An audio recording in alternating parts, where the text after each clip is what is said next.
ఇక్కడ ఉన్న అందరం కూడా ప్రభుత్వ పాఠశాలలో చదివిన వాళ్ళమే. మీకు చదువు చెప్పి అందరూ కూడా నాకు తెలిసి కాన్వెంట్లో చదివిన వాళ్ళు ఎవరు లేరు టీచర్లు. ఈ రాష్ట్రంలో ప్రైవేట్ స్కూళ్ళల్లో చదివి టీచర్ ఉద్యోగాలు చేసేవాళ్ళు ఎవరు లేరు. మన దేశ రాష్ట్రపతి ముర్ము గారు ప్రభుత్వ పాఠశాలలో చదివిందే, పేదరికంలో చదివినదే. ప్రధానమంత్రి మోడీ గారు ప్రభుత్వ పాఠశాలే. మన గౌరవ ముఖ్యమంత్రి గారు 1వ తరగతి నుంచి పోస్ట్ గ్రాడ్యుయేషన్ వరకు ప్రభుత్వ పాఠశాలలో చదివిన వాళ్ళే. అందరూ కూడా ప్రభుత్వ పాఠశాలలో చదివి ఆ స్థాయికి పోయిన వారే. ఎవరు కూడా ప్రభుత్వ పాఠశాలల్లో చేరితే నామోజనే అపోహ నుంచి తల్లిదండ్రులందరూ కూడా బయటికి రావాలా.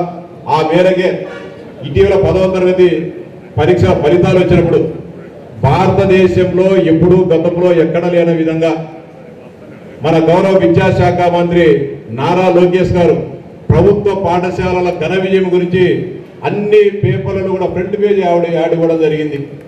మా ప్రభుత్వ పాఠశాల పిల్లల ఘనత ఈ విధంగా ఉందని చెప్పి చెప్పడం జరిగింది. అంటే ప్రభుత్వ పాఠశాల ప్రోత్సహించారా, ప్రభుత్వ పాఠశాల పిల్లలు చేర్పించే విధంగా విద్యార్థులు తల్లిదండ్రులు కూడా ముందుకు రావాలని చెప్పి ఆ కార్యక్రమాన్ని శ్రీకారం చుట్టడం జరిగింది. అదేవిధంగా గతంలో ఎప్పుడు లేని విధంగా ఎన్డీఏ ప్రభుత్వం వచ్చిన తర్వాత 10వ తరగతి ఇంటర్మీడియట్లో ఉత్తమ ప్రతిభ కనబరిచిన వారందరితో కూడా విద్యాశాఖ మంత్రి స్వయంగా సమావేశం ఏర్పాటు చేసి వారందరితో కూడా మాట్లాడి వారందరి మంచి చెడ్డలు కనుక్కొని వారితో పాటు ఫోన్ చేసి వారికి సన్మానించే కార్యక్రమం కూడా చేయడం జరుగుతోంది.